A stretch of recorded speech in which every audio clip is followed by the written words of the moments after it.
We champion consumers in today's complex medical industry. Step one to smarter choices is listening to this radio forum. This is the Dr. Shoup Show. Now, here's your friendly Uncle Randy.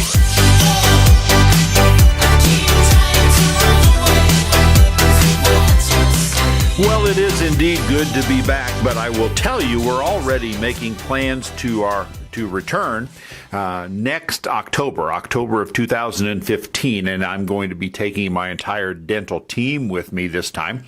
They sent me over by myself the first trip to check it out, see if I got back alive, and I did, so they're all deciding, I think we can go next time too. But one of the main reasons I was invited and they wanted me to go to this clinic is because they are in the process of transitioning the clinic from an emergency extraction-based facility to actually a restorative base, and they want to restore teeth using the biomimetic sorts of dental procedures that I use at Microscope Dentistry by Shoup and that I teach around the country and I teach other dentists how to do. And so they wanted to make that transition. And it struck me as I got there and as I looked at all of the other things that the previous dentists have done. This clinic has been up and running in this particular facility since 2008, and they have had over 70 different volunteer dentists come in there. And when people go on mission trips, whether you're a physician or a dentist or a school teacher or whatever, you go to these locations with a certain attitude, with a certain mindset, with a certain set of beliefs. And what I find is that many of the healthcare providers that go to these places show up there with a relatively negative mental picture of the patients and the people that are there.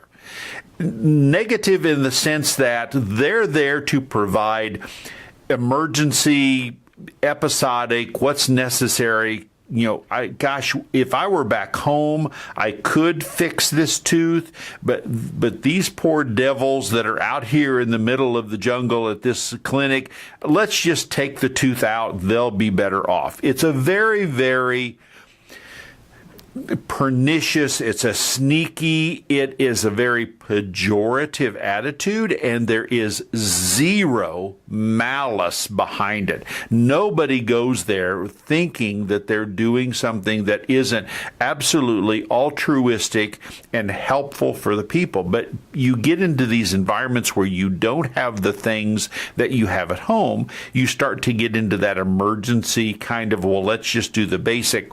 I found that as I sat there, because I don't extract teeth hardly ever, I put teeth back together and I fix them. The two dental assistants that I was working with there, they have wonderful supplies. I started fixing teeth and they looked at me like I was from Mars. They looked at me like, how did you know how to do that? We've never had anybody be able to put a tooth back together like you just did. We've never seen this done before.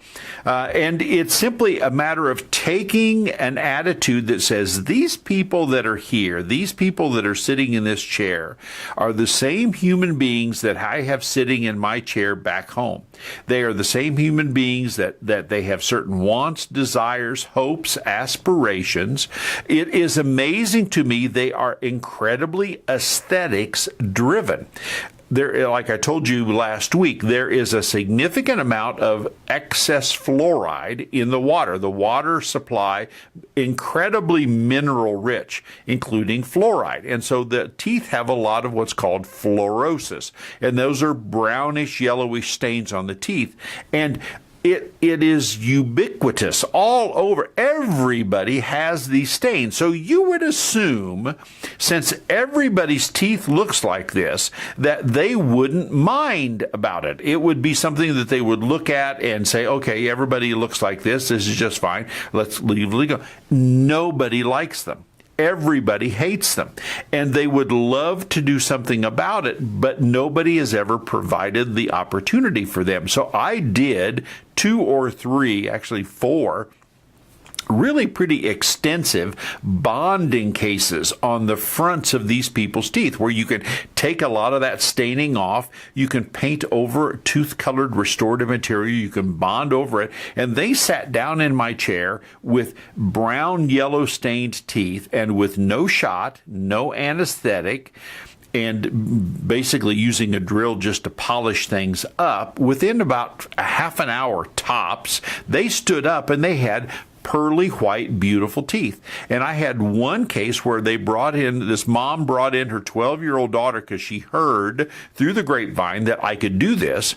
And she had her two front teeth badly stained. I bonded the two front teeth, 8 and 9, upper front central incisors.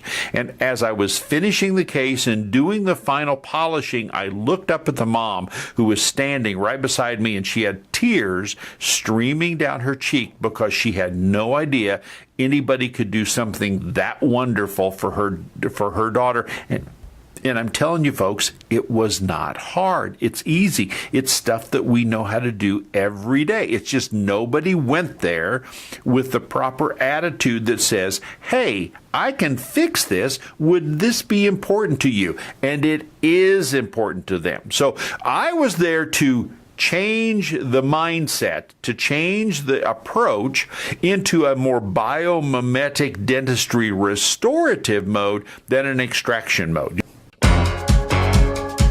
You're listening to the Dr. Shoup Show. Exclusive insider info, audio, and video is online now at ddsradio.com.